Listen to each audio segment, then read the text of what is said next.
Every generation asks questions that feel dangerous, not because they're hateful, but because they expose contradictions people live with every day. One of those questions keeps resurfacing online. Why do men seem to have a body type, while women are encouraged to see themselves as beautiful no matter what? This isn't an accusation, and it's not bait. It's confusion trying to understand itself. Today on History of Questions, I'm going to answer this calmly, historically, and honestly. And once the pieces connect, the tension around this topic starts to disappear.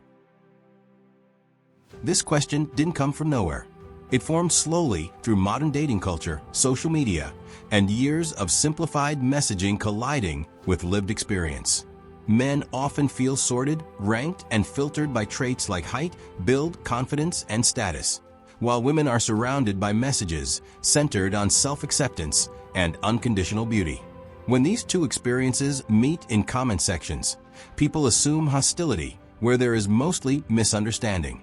What looks like a moral disagreement is actually a structural mismatch between two different social systems running at once.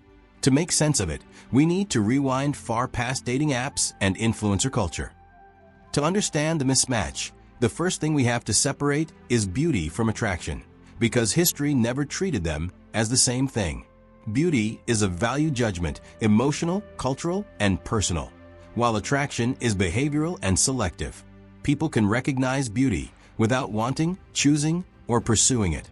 Modern discourse collapses these two ideas into one, which creates confusion where clarity should exist. Once you pull them apart, the rest of the conversation starts to line up. That distinction becomes even clearer when we look at how men were evaluated throughout history. For most of human existence, men were selected less for aesthetics and more for usefulness. Strength meant survival, height meant visibility, endurance meant protection, and physical capability meant value to the group. What we now call a male body type wasn't designed for admiration. It was shaped by necessity. When society changed, those preferences didn't disappear. They simply stopped being explained. Women's relationship to beauty followed a different historical path, one rooted less in comparison and more in symbolism.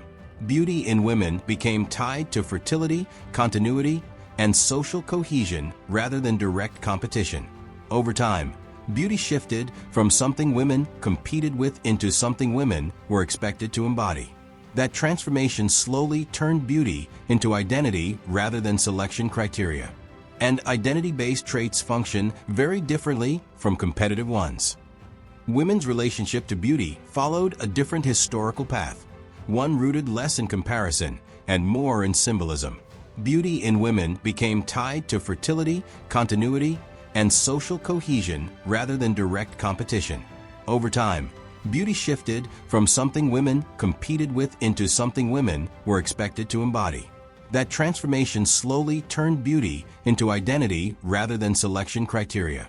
And identity-based traits function very differently from competitive ones. Men, meanwhile, remained inside a system where desirability is framed as something to be achieved rather than affirmed.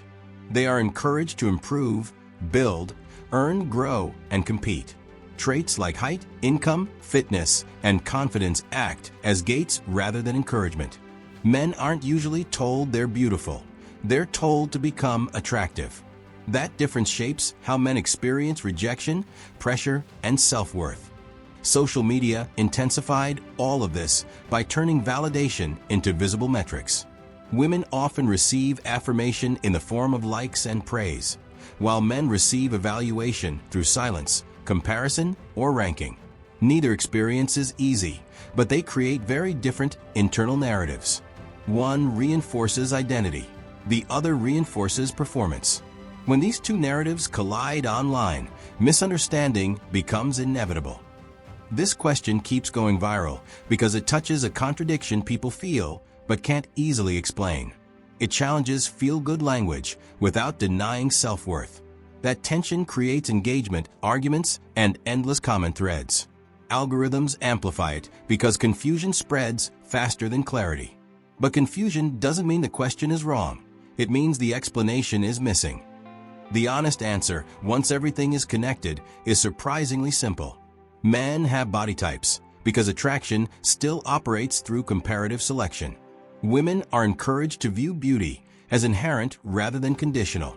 Both systems evolved for different reasons and serve different psychological needs. They were never designed to mirror each other, and expecting them to is where frustration begins. This question will keep circulating online, but now you understand why it exists and why it feels so charged. It isn't about blame. It's about mismatched systems that never learned how to speak to each other. If this video gave you a new lens, share it with someone who's tired of surface-level debates. This is History of Questions, where we don't end conversations. We explain them. I'll see you in the next one.